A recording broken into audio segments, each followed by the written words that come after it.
The chairman of the session to welcome here Mr. Mark Franco, Ambassador of the European Union, and Mr. Jakobson, the first Vice Rector of the High School of Economics. It is still better than the authorities arrives at the end of the working day, so we can share some preliminary results with you, and not at the beginning. But it's not the results are not still ready. And the topic of our session is EU as a global actor, main trends in leadership and engagement. And I give the floor to Professor Soюz. Thank you, Mr. Chairman. In a project which we are doing, EU as a global transformative power, I guess there should be a topic EU as a model. I think it's quite appropriate to speak about EU as a model. This approach is close to what John Kirton said on the soft power concept. But in my vision, a model is something more than just a power of attraction, of which John spoke quite extensively. I think the difference is that you have to use the model because of the necessity to solve a problem. And that's something more than just a power of attraction. That's just a preliminary remark before I come to the major point. So EU can serve as a model in many ways. Or I can even put it the other way around. Who else, if not EU, can serve as a model? Just because integration advanced much further in the European Union than in any other regional or international structures in the world. I'd like to outline 5 major points where I can see in which way EU can serve as a model. And I will speak first on the substance of cooperation, then I will speak on mechanism of cooperation, then I will speak on geometry of cooperation, principles, and some remarks on culture related to global governance. So 5 major points, and I'll try to be brief. On the substance of cooperation, we have discussed that already in many respects. EU is really a leader, a model, and a pioneer in many fields. We spoke about ODA just now, and we have seen 60% or 50% of global development assistance is done by the EU countries. We have talked about the climate change agenda, and the EU is pioneer here again. Anti-crisis agenda, Kirton spoke about that. Also, there is something done by EU which is clearly can be used as a model. Human rights, knowledge, whatever. We can see it everywhere. But apart from the substance, to me it seems much more important to use EU model as a mechanism of cooperation. And here we can speak about that in many respects. The first way we can talk about that is the way how much interesting is EU model in introducing such things as a free trade area or customs union, because many regional organizations are trying to do the same thing right now, or the way it has introduced a single market, or the way it went through to establishing the monetary union. All of these concrete things, big things, which has been done within the EU territory are quite interesting as such as a model for cooperation for other countries within other regional groupings or international organizations. But even more interesting, I think there are some concrete examples and points how EU has acted where the mechanism is of a particular interest. And the first thing which comes to my mind is decision making. Decision making, I think, is something crucial for any structure, for any international institution. And there the EU can really serve as a model for other international institutions, because it really proved to be really efficient. I can speak for hours about particularities of EU decision-making process, but I think there are just briefly, there are some specific points of interest how European Union could accommodate the interests both of big countries and small countries. That is of a particular interest for the international institutions as well. How EU could grant an insurance mechanism in implementation of its policies for the countries, not to be afraid to go forward with the decision-making process. And there are many other interesting things to deal with, and I have dealt with that in my paper, so those who are interested, I just recommend to have a look at it.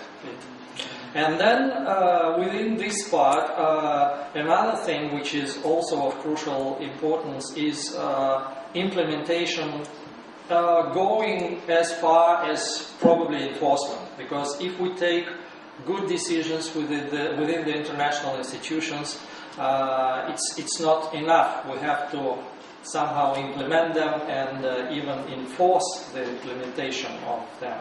Otherwise, there will be a good talk about anything, but there will be no action undertaken. And there the EU experience is also a model, the way the decisions are structured, either to achieve a goal or to achieve the difference between the directive and other decisions undertaken within the EU structure. So mechanism is really a model, and we should really rely on this model if thinking about reforming international institutions to make them more viable, to make them more efficient, to make them really undertaking decisions and implementing them. Third thing, which to my mind seems quite of interest, speaking about the EU as a model, is the geometry of cooperation. First point is variable geometry, which is widely used in EU projects. The possibility of opting out of something, like in the monetary union. Not everybody joined the monetary union, but still it is a successful venture, a very successful venture. And the thing that Britain does not participate does not mean that monetary union is not a successful thing. And the same thing can be implemented in international, and it is already implemented in international cooperation. Things like Kyoto Protocol. Without the US, it could go.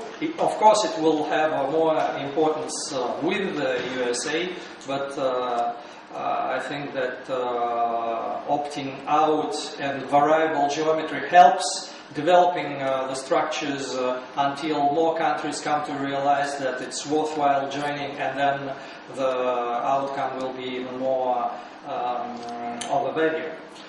Second point here, the development of parallel structures within the similar tasks.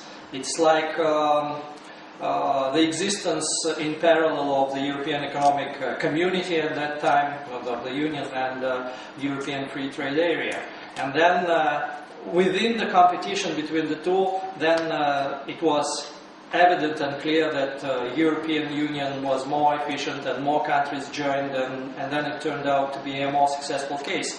It's more the same models, that's more or less the same model which should be applied on international level, like we are seeing many cases again. IMF, for example, and G20, there are some competencies which are parallel, but which turns out to be more efficient, will be more efficient and more applied. And third point within this is using a combination of formal and informal structures to achieve a goal. It's like the case of European Council. when it was not within the structure of the European communities, and being an informal body, it helped to develop the strategy of the European Union at that time, in parallel to what was the Council of Ministers doing. And the same thing on international level. And in general, I think that informal structures like Davos or like G8 in parallel to UN is quite of a use, and we have seen quite a lot of the time when informal structures in international, in global economic governance turned out to be formalized, like the gas exporting forum, for example, which has been more or less formalized last year in Moscow. Fourth point relates to the principles. Again, I think that EU model is quite useful for the international community and for reforming the global governance structures. And again, there are many principles that can be applied, which has been successfully applied within the European Union, like the principle of solidarity, for example, or the principle of subsidiarity. I guess that the principle of subsidiarity is very much relevant to when we are talking about the global governance. And global institutions should deal exactly where national governments could not deal effectively to treat a certain problem. So the principle of subsidiarity, I think, is very much relevant to global governance reforms. And finally, the last point, I have to be brief. The last point relates to the culture, but with a specific reference to the global governance. And what I mean is, for example, the culture of compromise. And within the European Union, I guess the culture of compromise has reached such high levels that cannot be seen elsewhere in the world. I guess, I'm sorry to say about that, but our country definitely is not so much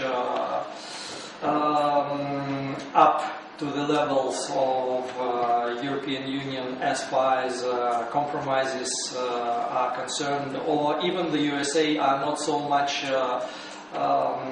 easy to reach a compromise within the global system.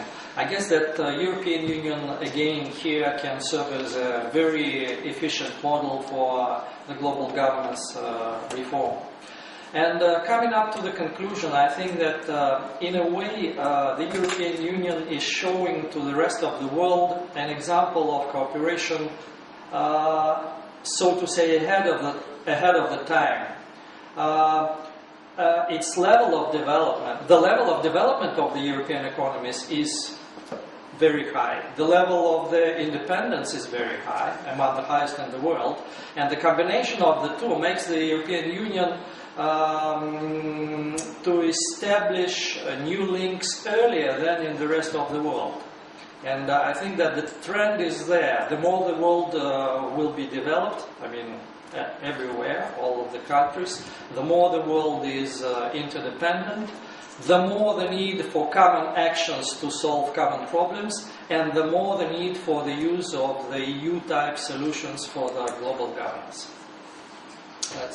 Thank you for your very optimistic view about the European Union and its model for the future global governance.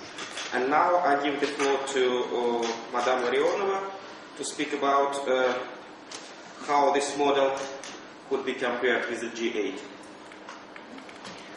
Well, as those of you who have been participating and those of you who have been exposed to some of the key findings of the project know, the study aimed to assess the European Union contribution towards defining the global governance priorities and G8 values, as well as implementation of global governance functions of domestic political governance, deliberation, direction setting, decision making, delivery and global governance development within the G8 setting, to make quantitative and qualitative analysis, a special database was formed.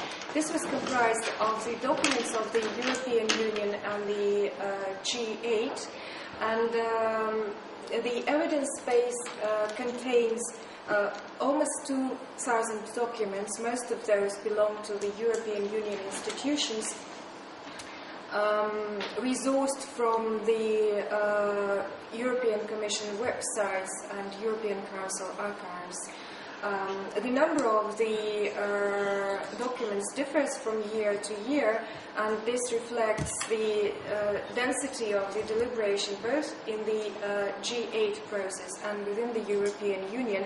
However, I must say that within the European Union, it was not only the Council, the European Council documents, the Presidency conclusions, but also the key Council formations relevant to the global governance topics, documents which were researched.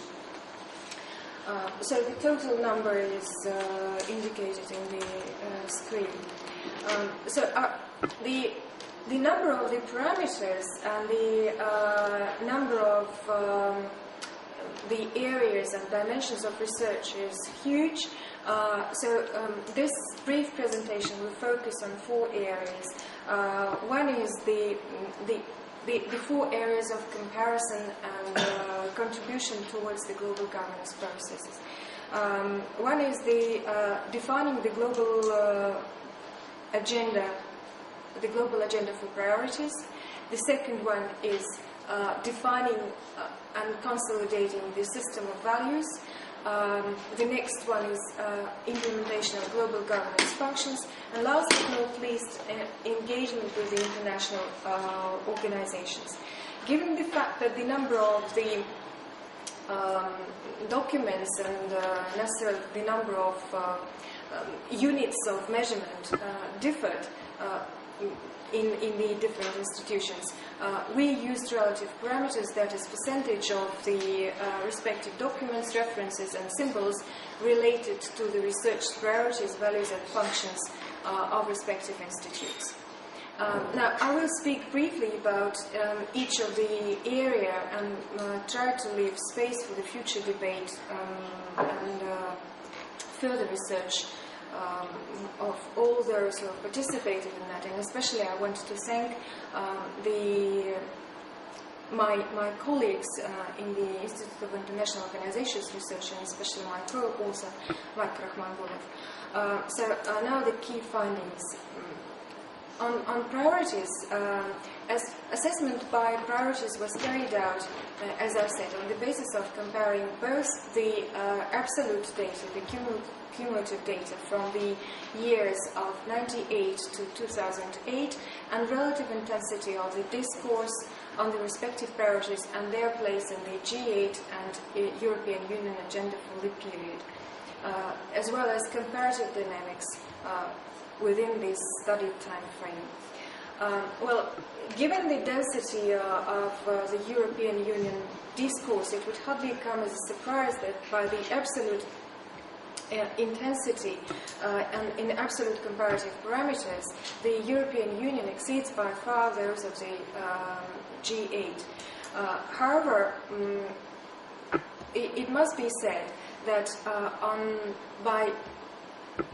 by cumulative data within the period, the analysis of these parameters indicate, and this is very interesting, increasing congruency of the dynamics on most of the priorities, including political issues, security, economy, trade, energy, and education, science, and innovation, the so-called new topics for cooperation.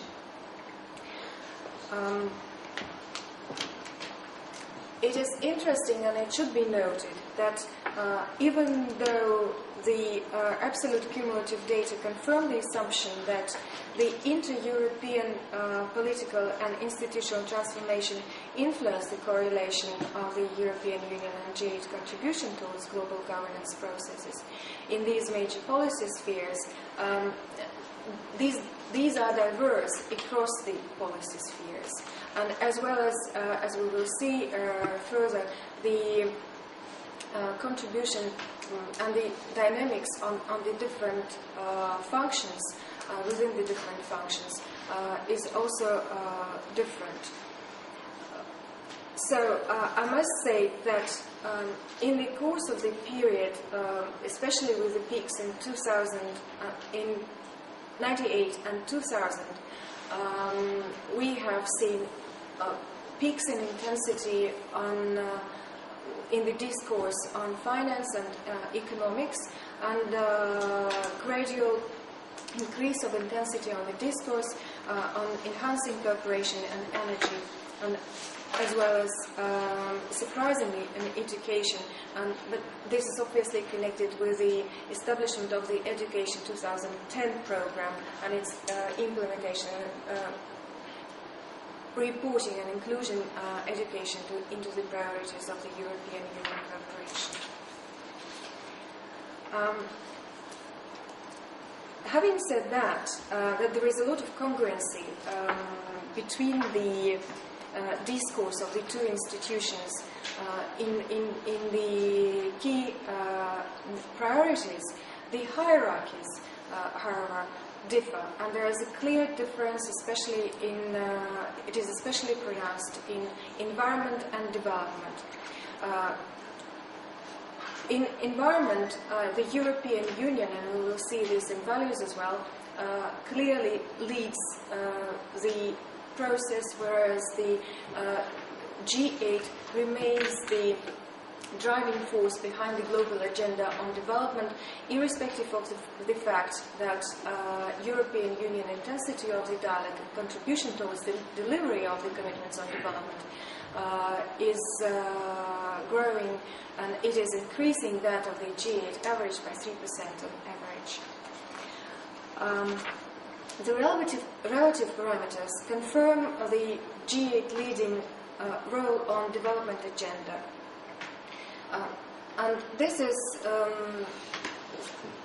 confirmed by evidence base, irrespective of the unit of measurement, and I think this is an important factor. However, we can see, and it is seen in the diagram, that after the Kananaskis, the intensity of the dialogue on the development in the G8 slumps, whereas in the European Union, the tendency is the opposite. There is an uphill tendency with approximation of the parameters, especially in 2007, but this is the year of the dual presidency of Germany in European Union and G8, and both agendas featured development high as their priority. However, as our subsequent discussion will indicate, the dual chairmanship undoubtedly renders extra clout to the EU member in the chair. In energy and climate protection, there is a consistent trend for strengthening the European Union agenda, though the G8 still dominates on average parameters of these priorities share in the total of the documents, references and symbols.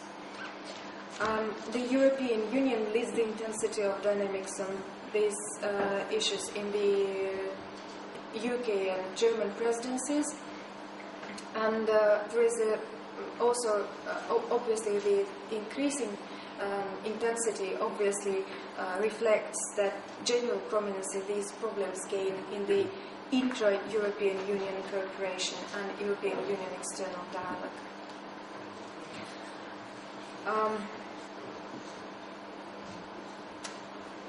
On political agenda, on political issues, the European Union increasing density of the discourse is clearly averaging that of the G8 agenda, though it must be said that the average intensity of deliberation on the security, anti-crisis and anti-corruption problems in the G8 is still much, much higher. I think that maybe for the priorities this would be enough because we don't have much time. I would like to leave some space for discussion of the functions and the values, and that's why I suggest that now we look at how the European Union contributes towards the global governance functions implementation. Though I must say that in the presentation I'm not going to be talking about contribution of the European Union towards implementing these functions in specific subject areas. These differ, but given the time limits, we will focus on some generalizations from that. First and foremost, it must be said that there is the data indicates rapid positive dynamics for all functions, and it is true for both institutions. For both institutions, the deliberation function dominates by absolute number and by share in the total of the discourse. In both institutions, the highest average growth is registered for the same periods of 98 and 2000, with subsequent stabilizations at approximately the same levels of increase. And we know, and John was talking about that, and speakers before me were talking about these years, and we all know that 98 was the year of the G8 reform and structural shifts in the global environment, as well as substantial changes in the institutional architecture of the European Union and the preparation for the accession of the East European, for the fifth enlargement. Dynamics of the G8 average on the functions of deliberation and delivery are much lower than those for the European Union. And it must be emphasized that the European Union is outperforming the G8 by the average for the period on the function of deliberation, and this would not be surprising given the nature of the European Union process. But what is more important, that the European Union is outperforming the G8 average on delivery, whereas on the direction-setting function there is a pronounced convergence of dynamics in both institutions. So there is a clear evidence of European Union. I must say, within the range of the research documents, there is an obvious impact of the European Union on the direction-setting function within the G8 context. Convergence of the parameters is also observed in decision-making and global governance developments. And in global governance developments, the pace of intensity in the European Union is much higher than that in the G8. Summing up on the functions, it must be said that the European Union contribution towards all the global functions in implementation has been increasing, and EU has been leading on the intensity of the discourse and degree of delivery. Thus, it is important because it means that European Union has been influencing both consensus building and commitments compliance performance, at least in the study period. On the values, the core values which were singled out are the usual values which are referred to within the G8 context and within the global governance context. The study looked at how the European Union and whether the European Union influenced the consolidation of the shared value system and its transformation over the period. the data indicated that peace, democracy, and open markets and trade liberalization remain undoubtable pillars for both institutions throughout the study period. Environment, human well-being, and development have been gaining new prominence in both institutions' agenda. And in the European Union deliberation on free trade and open market, these particular values acquire higher significance with absolute peaks in growth in the same years of 98 and 2000, the periods of systemic and institutional change with subsequent stabilization and increase.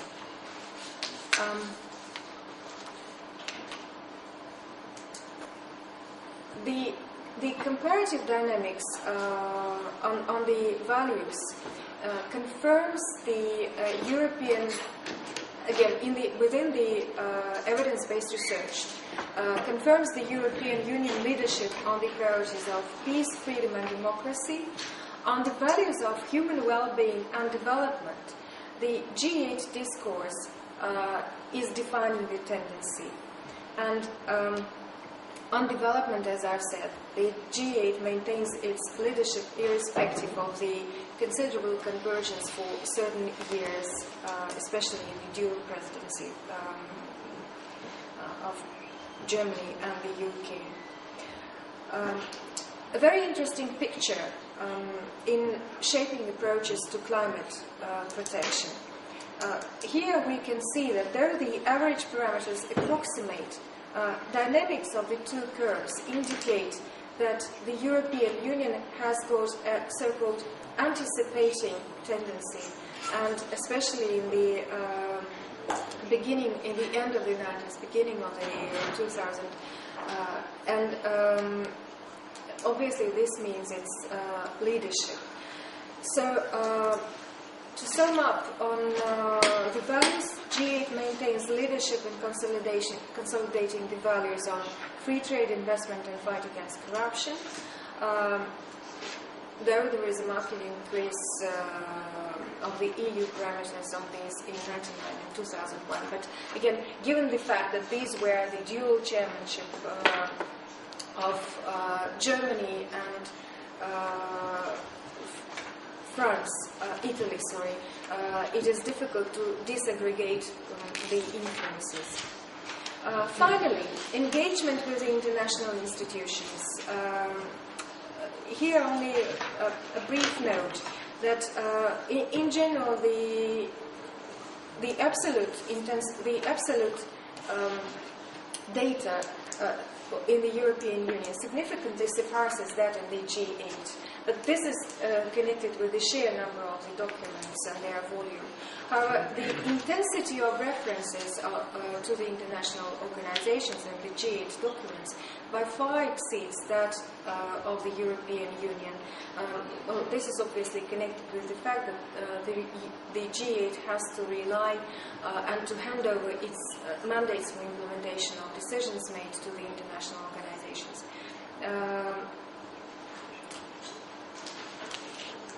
One thing which probably should be noted here is the consistent tendency in reference to the international organizations in the EU, which is probably can be interpreted as a signal of commitment to effective multilateralism of the European Union. Sorry for that. Well, in conclusion, obviously, it should be said that, summed up, that there is an increasing congruency in the parameters, that there is there is a pronounced tendency for the European Union influence on defining the global governance agenda. There is a significant contribution in all functions, though the contribution on deliberation and delivery by far exceeds the impact on the other functions. At the same time, the European Union intensively gains and intensively contributes towards the global governance development, both regionally and internationally, and European Union makes a significant contribution towards consolidation and transformation of the shared system of values. And last but not least, that the dual chairmanship obviously gives extra resources for influencing the global governance processes to the European Union member in the chair. Thank you very much. I will be happy to respond to questions if there are. Thank you. And now I have the pleasure to give the floor to Ambassador France. Thank you. And thank you for inviting me and giving me the opportunity to say some words. Initially, I was allocated the easy task of opening, but because I had something else this morning, I ended up with the more difficult task of speaking at the last speaker, which of course involves the difficulty that, or the risk that you start repeating and boring people to tears. It's a very interesting topic, and I can't say I read all the papers because it's a lot, but I skimmed through it and I found it very interesting, the kind of conceptual analysis that is being done on G8 and EU and what the impact on global decision making is. I listened with interest to the two last speakers, and let me perhaps pick up a couple of points which are, I mean, I'm not really an academic. I have been doing a number of seminars and teaching, but I can't really say I'm an academic, so it will be more like remarks from somebody from the shop floor, out of the experience of having lived now about 30 years in that organization. And I'd like to start with some remarks on what Vladimir Zuev has said, and pick up, in fact, 2 points on the model of the European Union, because I do indeed think, for various reasons, it is a model that can be used by other groupings of countries, and I would say in particular those countries that come almost out of a war situation or conflict situation. Because we should not forget that Europe, when European integration started in the early 50s, we had about 70 years of bloody wars behind us. Where did Alsace-Lorraine and Strasbourg, who did it belong to? The memory of the war was still very clear in people's mind, and it is a small miracle, in fact, that statesmen succeeded in turning people and countries around 180 degrees, from looking to past to looking to future, rather than looking to everything that went wrong in the past and that accumulated itself and then ended up in a kind of a world war. Look to the future and what can we do together. And at this moment, of course, it's totally unimaginable that there would be a war between let's say, France and Germany. People would not understand, whereas it was kind of almost, I would almost say, self-evident in the 30s. So as far as turning countries around or people around that live in a complex situation, and this can go for the Balkans, this goes probably also for the Caucasus, pointing out what are common interests and what you can do together, I think there Europe does provide a model, not just in theory but also in practice. And some of the issues that has been mentioned by Vladimir Zuev, I think, constitute the elements, the formula, the ingredients of the recipe. Let me pick up 2 things. On the mechanisms first. The European Union, as it has evolved, is an exercise in dialectics. There is no grand scheme behind it. If you look in the Treaty of Rome, it doesn't say what the end term is. It defines it vaguely, but it doesn't say what the end term is. The important sentence in the Treaty of Rome is in the preamble, and it speaks about an ever closer union. And what has happened since '58 is an ever closer union. In politique de petits pas, almost a policy of small steps. You hardly notice that you make progress, but you do make progress. You don't frighten anybody. La méthode communautaire. Commission proposes, Council discusses, Parliament gives its opinion, and we have another directive of another regulation there. It's another step to an ever closer union. It's not frightening. It's little by little by little by little you build up something. And all of a sudden you come to the conclusion that you have built up quite a lot, because it has been brick by brick by brick. And it is a mechanism whereby, in fact, every solution creates a new problem, and every problem calls for a new solution. You go from a free trade area, and you say, well, it would be better if we have a common tariff. Okay, let's have a common external tariff. We have a customs union. Once we have a customs union, perhaps it's better to have an economic union, because then you can also coordinate policies in the customs union. And once you have an economic union, I mean, it's almost necessary to have a monetary union, because a monetary union would stabilize the currencies within the zone, and therefore it would be better to have an economic and monetary union. Well, ups and downs.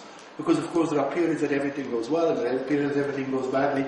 At this moment, you're not particularly in an optimistic period where everything goes well, but we'll get out of it. I mean, we have had these cycles before.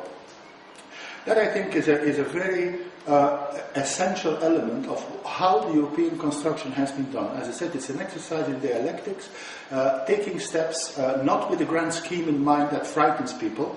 Nobody can speak about the word federalism, but every day we're putting another brick on the building of federalism, right? I mean, every step that is taken, every measure, every directive, every regulation is a little step to the work towards a kind of a federation or confederation. Don't pronounce the word, please, because it frightens some member states, it frightens the pants of some member states, but it is happening every day in a non-obtrusive manner.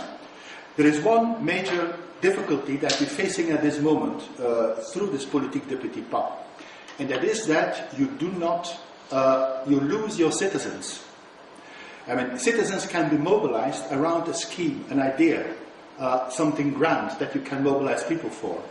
As we have never mobilized people around something grand, all of a sudden people, citizens of Europe, they find themselves in a situation where 90% of economic decision making is done in Brussels, but they've never realized, they've never asked, they've never been consulted, they've never been implied by this, and they start scratching their head and saying, bloody hell, what is happening there? I mean, something is escaping me. And that's one of the problems we're having now. And I mean, contrary to many of my colleagues who said, well, this Lisbon Treaty and everything in the Constitution, it's a problem, we had it before, we can sort this out. I don't think we can sort this out with papering over cracks. It's my personal opinion, not the opinion of my institution. Because I think that the problem is much more profound. The problem is a problem between citizens and politicians, not between politicians. All our previous crises that we could sort out were problems between politicians. Now we have a problem between citizens and politicians, because citizens do not understand what has happened, and all of a sudden they find themselves in a situation where they are not completely in control anymore, and the normal mechanisms of democratic control do not apply.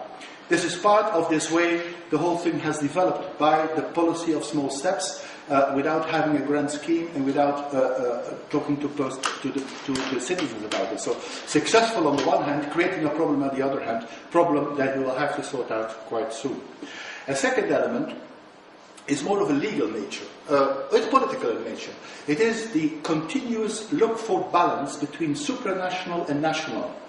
And it changes all the time. Sometimes the supranational gains a bit, sometimes national gains a bit. But it is absolutely essential for the life of the Union that this balance is kept, and that this balance is very finely tuned. Now, this is based on two contradictory principles. First of all, legislative.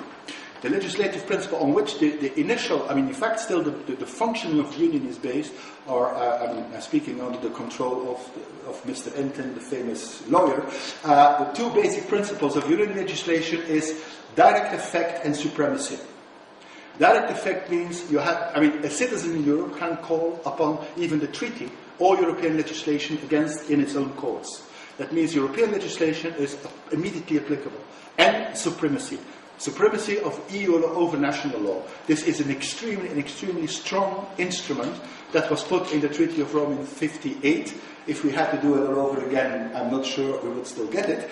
But it has allowed building up of European legislation, implementation of European legislation with the Court of Justice assisting in this process, and the Court of Justice playing a very important role as a source of legislation rather than just as the judiciary, because it made every day, by making rulings, it made additional parts of this European legislation. So this is the direct effect, supremacy of EU law, together with the functioning of the European Court of Justice, made that European legislation could be spread very quickly and implemented very quickly. But this is counterbalanced by this other principle of subsidiarity, where one say, well, perhaps we should not overdo it. If we go too far, perhaps they'll cancel some of the legislation. We should keep a balance between what you do at the national level, but the supranational, what you do at the national level. And this kind of balance that is continuously changing, and that is part of our daily life in the Union, I think is another element that gives the decision-making process the flexibility that allows the Union to develop further every day a little bit more. So this is two side remarks I've had on the. I mean, I could go on into some of the other things, but I'm going to be too long. What I think it's important is the mechanism of the way it has been developed in practice, and secondly, the balance between the supranational and the national level. Again, something not to frighten any of the member states. Everybody has to start feeling on board. You wait for the compromise to come. It might be longer, but at least you have something solid. You don't force anybody. No member states have a kind of an absolute power over the others. Member states that are stronger, more because they have a bigger economy or a bigger population, they hold their horses, because they know that if they let their horses run and try to bang the table and say, I'm the biggest, I'm paying for the budget, in a minimum of time the Union will be dead. Right? This kind of balance also between member states that is enshrined in the treaties, but is also enshrined in the practice of compromise that was mentioned by Vladimir, I think is important. The second point I want to make, and it is more on what is the influence of the EU as a global player, or what is the influence of the EU internationally, what kind of influence does it have on the world or on the region. I think it's a very simple principle. I'm sure that you have worked on this before and that other people have mentioned it. The strength of our influence internationally depends on the strength on our internal policies. We have an internal policy, we can speak with a loud voice. We have no internal policy, we better shut up. And that is also the way it happens and the way it has evolved over the years. Right? And I'd like to make here that it's a bit crude, and I should make immediately a number of exceptions and footnotes, but I will not, because otherwise it becomes too long. I think there is a crucial year, 93, that separates, I would almost say, a reactive to an active, between a reactive and a more active period. Up to 93, I say the 1st of January, 93 is the single market, and 93 is also the entry in force of the Treaty of the European Union. Before that, the European Union was basically a free trade area. That means we spoke with a loud voice on one or two topics, which is trade and agriculture. Because we had the competence for agriculture. International fora, WTO, whatever negotiations there were, we could speak because it was our policy. The Commission was only the one to speak, was the only one allowed to speak on behalf of the Union, and we played effectively that role. We had the influence on trade matters. After 93, the situation gradually evolves. First of all, because of single market. Single market, the free flow of goods and services and capital and labor, extends the free trade area to an area that has an integrated, where not only goods and services circulate, but also factors of production, and where you have a fully aligned economic, or in principle, fully aligned set of legislation on the economic side. That means that the legislation within the European Union, again in principle, because we know that there are exceptions, is harmonized on the basis of directives that are applied in the member states. From that moment onwards, gradually, increasingly, the EU becomes a center of reference, a point of reference for regulatory work in the whole world, not just in the EU. You have the EU, but of course, Norway, Iceland, European Economic Area, take over automatically, by treaty, what the European Union does. Switzerland, who is not in the European Economic Area, and says, I'm a sovereign country with a sovereign parliament, does it even quicker.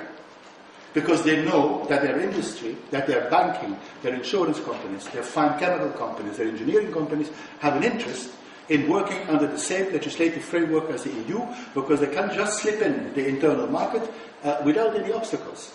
So, and the same goes also increasingly for other countries in the world that know that the legislative work that is done is up to standards, is a model, and can be used by others. Alignment of legislation has been the formula that we have used for the enlargement process, of course, because when you're in the enlargement process, you have to adopt the acquis communautaire, the community legislation, before becoming a member. But now we're also using this kind of mechanism, this kind of dialogue with other countries in the Balkans, but also with Russia.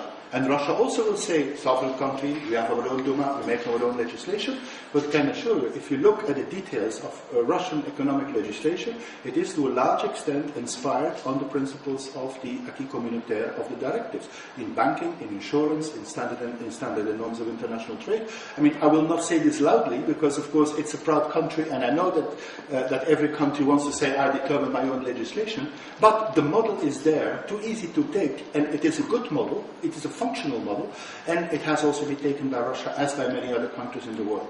This is an influence because it is a model, and moreover we are increasingly involved in what's called the external projection of internal policies in our work with partners all over the world, developing countries, but also, I mean, in our work with, China, for instance, is very interested in the environmental legislation in the European Union. We have a huge project in China of trying to help the Chinese on the basis of the models that we have developed in environmental legislation, build up their development. So the internal legislative framework in the Union becomes increasingly a kind of a model that can be used, and it is an export product. The external projection of internal policies. I gave a couple of examples, competition, state aids are other examples. That is the first factor of 93, of the treaty, let's say the single market. But you also have other factors. You have an increased role of European Parliament that puts a number of issues on the table that are taken over by the Council of Ministers, and that gives some issues a kind of an internal legitimacy, where the Commission, on behalf of the Union, or the Presidency of the Council, will have to speak with a loud voice, because it is something that reflects preoccupations of European citizens, as reflected in discussions in Parliament. Climate change is one. Climate change is something that came bottom up, from electorates, from European Parliament, taken over by, of course, the Commission took it over, worked it into directives, regulations, and what have you, and it has become increasingly a trademark of the European Union, and it has an influence on the international scene. Why is it? Because also after 93, and Maastricht Treaty is co-responsible for this, the European Parliament has gotten a clear, a louder voice, and had an impact on this part of the European decision making, because it reflected a preoccupation of a large part of the European citizens, of the electorate that has elected to Parliament. The emphasis on human rights is another example. This also comes from human power. Ministers of Foreign Affairs can't really be bothered by human rights. If they're not forced, they will not talk about this. Parliament brought this on the agenda. Parliament put it on the agenda. The British parliamentarian Macmillan Scott, I think it was 93 or 94, introduced a budget line, European Initiative, Democracy and Human Rights. We didn't in the beginning know what to do with it, but now it has about 100 or 200 million every year in the budget, and we finance projects to promote democracy and human rights all over the world. This is one example how European Parliament has pushed, even on the budgetary side, but also on the political side, this issue very high on the agenda. Insistence on human rights, democratic values, and so on and so forth, is another kind of trademark of European foreign policy. Comes from Parliament, an increased role of Parliament. And of course there is the third element, after single market, after European Parliament, there is the setting up of the CFSP, the Common Foreign and Security Policy, later on reinforced as the European Security and Defence Policy, which is, I would say, work in progress. It is a treaty that gave the European Union also politically a voice after the Amsterdam Treaty, a High Representative for foreign and security policy, Mr. Solana, and it bit by bit allows Europe to start formulating a foreign policy. Is this perfect? Far from perfect. I mean, we had our share of disasters. One of the last major ones was Iraq, where the whole European Union was split between two. So it is work in progress. We're working on it. You cannot expect that, let's say, 10 years of European or 15 years of European diplomacy can be counterbalanced by, or can counterbalance the experience of diplomacy and the practicing of diplomacy by European countries that, so to say, started their diplomatic experience in the Treaty of Westphalia. We cannot, from one day to the next, replace foreign policies of European member states by a European foreign policy. It will take some time. But here again, there is a kind of a policy of small steps where every day a little bit more of influence is given to the European level, something more of policies being coordinated.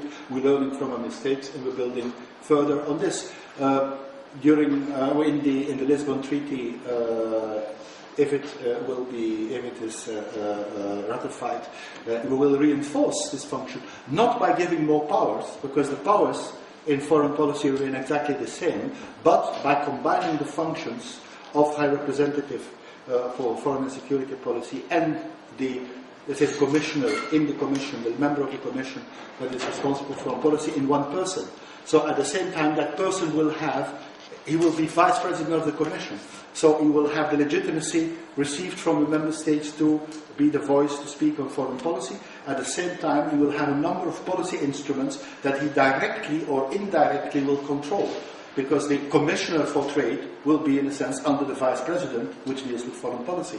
The Commissioner for Development will be under the Vice President who deals with foreign policy.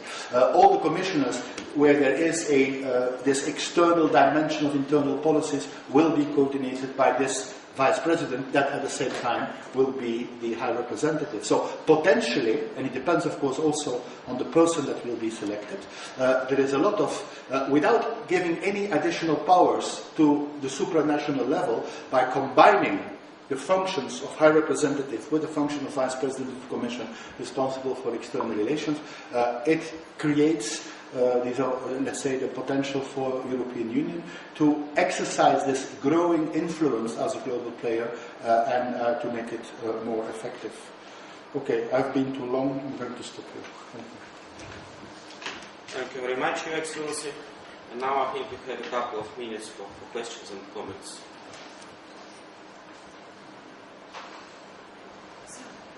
So, we are at the model conference, I might say. No questions, no critiques. All excellent. Mark has always a question. I know the answer. Okay. Tell us. Can I ask a question? I was rather disappointed that you didn't, at the end of your term of office, make any comments specifically on the EU-Russia relationship. Could you say anything today about how you see it developing and what you think? Was that just too big a question, too difficult a question? No, I mean, it was not on the agenda, so I didn't touch it. But I was glad for once to be able to speak about something else. But it'd be very interesting to hear at the end of your term what your thoughts are, and if you could make a short conclusion. To sum that up, I mean, economically, from a practical point of view, relations go really well in terms of trade and investment. Okay, the crisis perhaps is throws a bit of a spanner in the works, but we are very important, very close trade and investment partners. The figure is 50% of trade is between Russia. Of Russia is with the European Union, import and export. About, I think, 75% of investment comes from the European Union. But also in terms of exchange of students, cooperation in research, tourism, we are very close. There is a lot of activity there. Where it's not always going well is, of course, in the political dialogue. I would say also in the technical dialogue, things go quite well. We have very regularly dialogues, for instance, on this regulatory matters. Every week colleagues from Brussels come here, or colleagues from Moscow go to Brussels to discuss details on implementation of economic legislation, be it on competition or on financial markets, banking regulations, and whatsoever. So that goes very well. Unfortunately, what characterizes the relationship is that, contrary to other situations where the reality is worse than the speeches you make about it, in the relations between Russia and the European Union, the speeches are worse than the reality. And we tend to give a very kind of bleak picture of the way that we relate to each other, and there seems to be a kind of a complete when talking at cross purposes. And of course the press also is very good in picking up everything what is divergent and ignoring everything what is convergent, but that's what press is probably paid for. There are at this political level where, let's say, the tensions exist, I would say there are some real problems and there are some not real problems. The non-real problems are problems in perception and problems in presentation.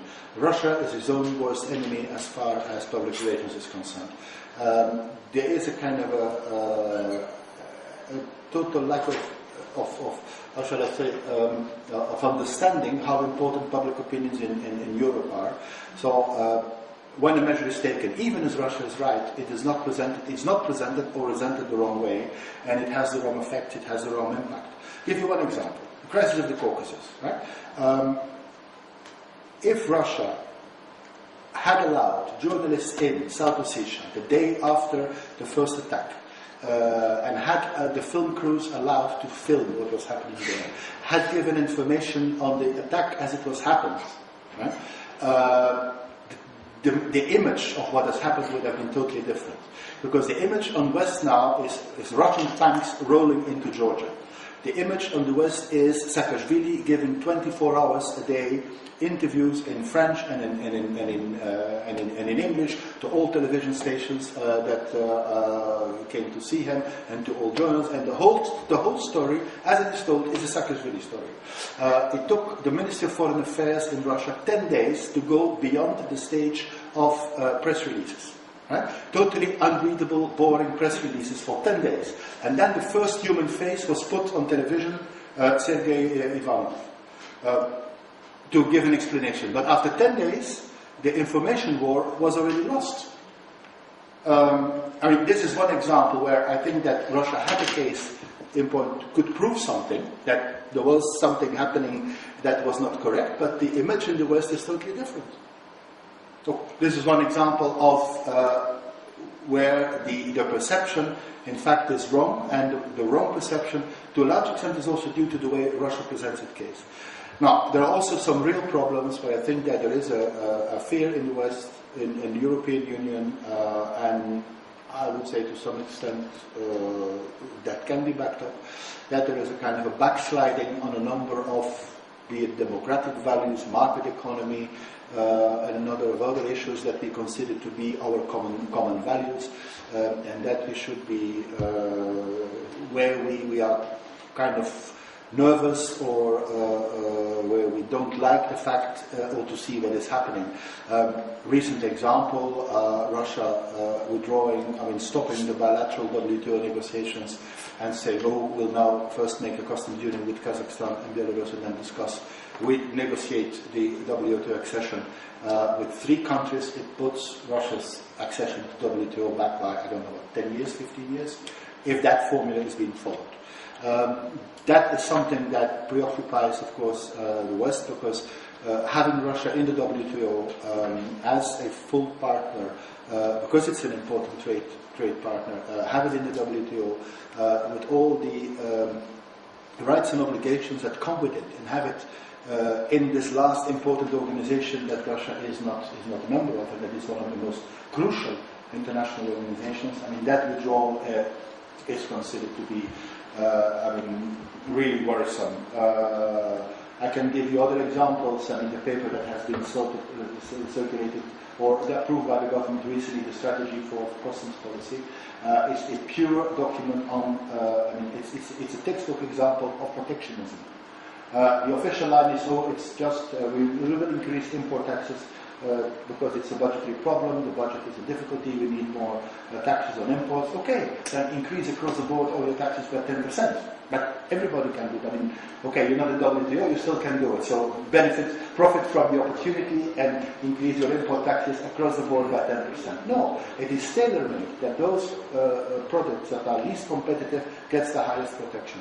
I mean, there is a kind of an indication that this is not the way that a country that wants to develop itself as a competitive market economy, this is not what you do. And so I can give you more examples of real problems.